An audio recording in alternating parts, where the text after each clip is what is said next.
Avoine. L'avoine était déjà utilisée bien avant notre ère dans une grande partie de l'Asie. Aujourd'hui, elle est prisée en cosmétique pour ses vertus apaisantes, mais aussi pour prévenir un excès de cholestérol ou pour limiter les risques de maladies cardiovasculaires. Elle peut être consommée sous forme de flocons d'avoine. Forme et préparation sont farine, grains entiers ou concassés, flocons d'avoine. Propriétés médicinales de l'avoine. Utilisation interne. Limite les risques de maladies cardiovasculaires, de diabète et d'obésité grâce à ses fibres, ses antioxydants, ses vitamines et ses minéraux.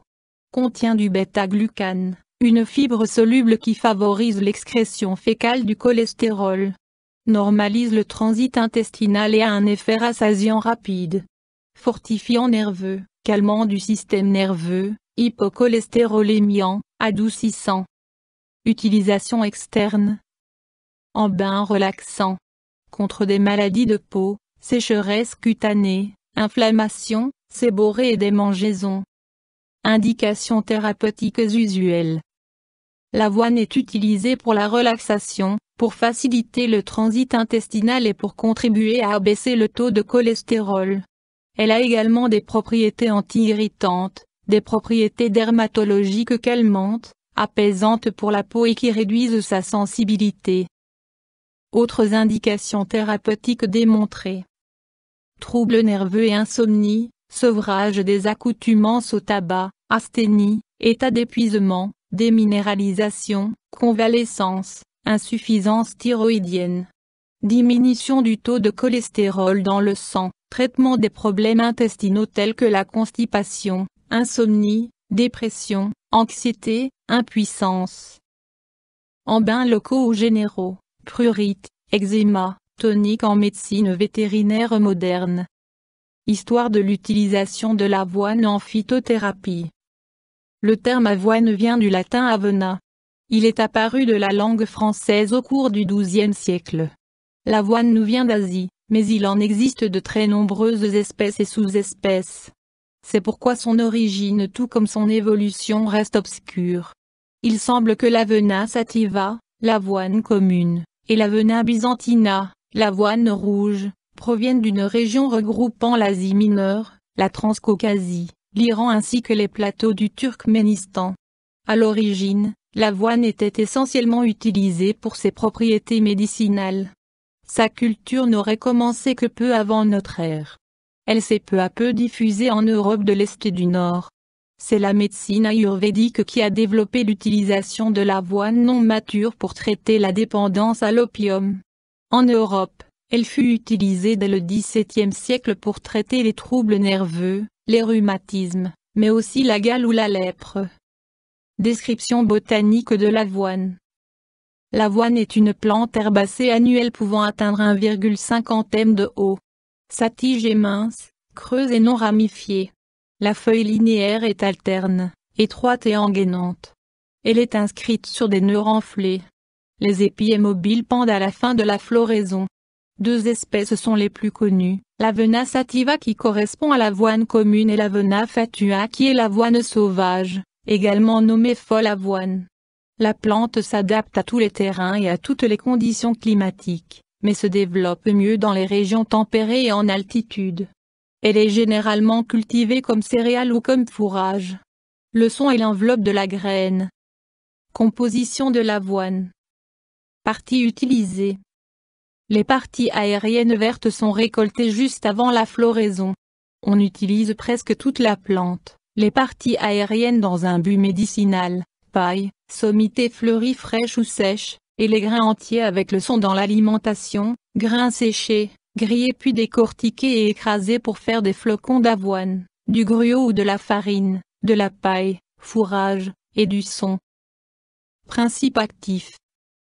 Saponoside triterpénique, silice, fer, manganèse, zinc, 39 mg, 8,5 mg, 19,2 mg pour 100 g de poids sec, vitamine B1 et calcium, phosphore, magnésium, sélénium, cuivre, acide pantothénique, alcaloïdes, flavonoïdes, acide phytique.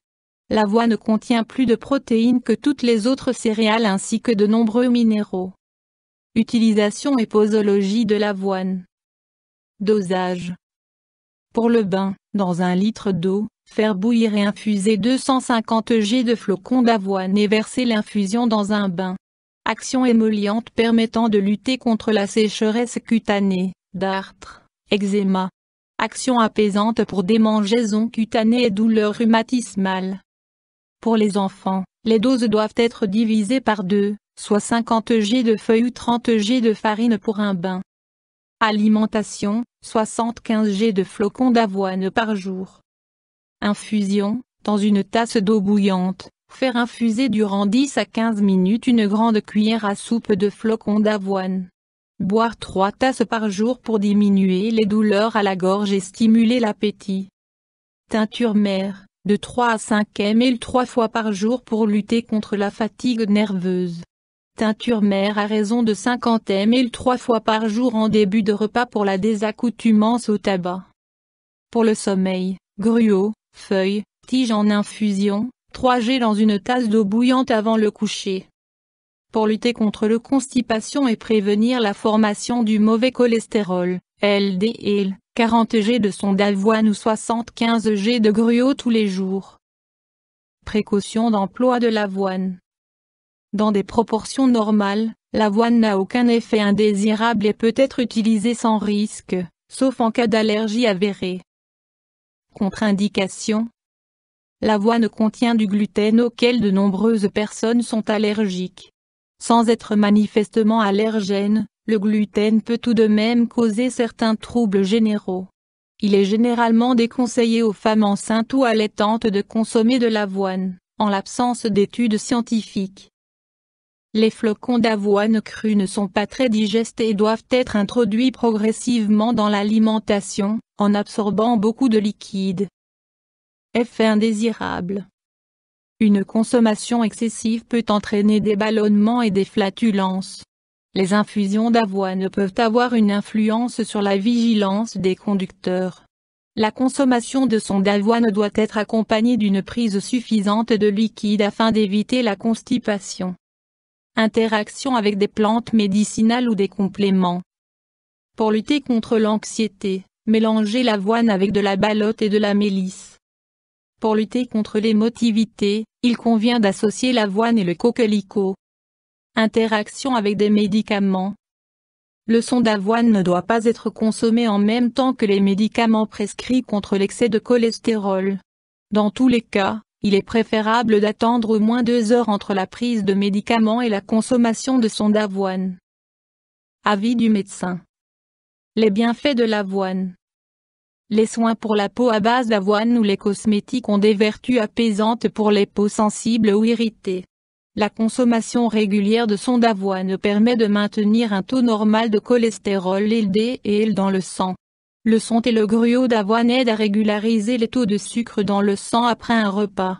Ils préviennent la constipation. Avertissement. Il est nécessaire de respecter les doses préconisées et de ne pas faire une consommation élevée de son ou de flocons d'avoine. La recherche sur l'avoine. Les travaux de recherche sur l'avoine portent essentiellement sur son action au niveau cardiovasculaire, mais aussi sur le diabète et la satiété. YouTube Dr Alabé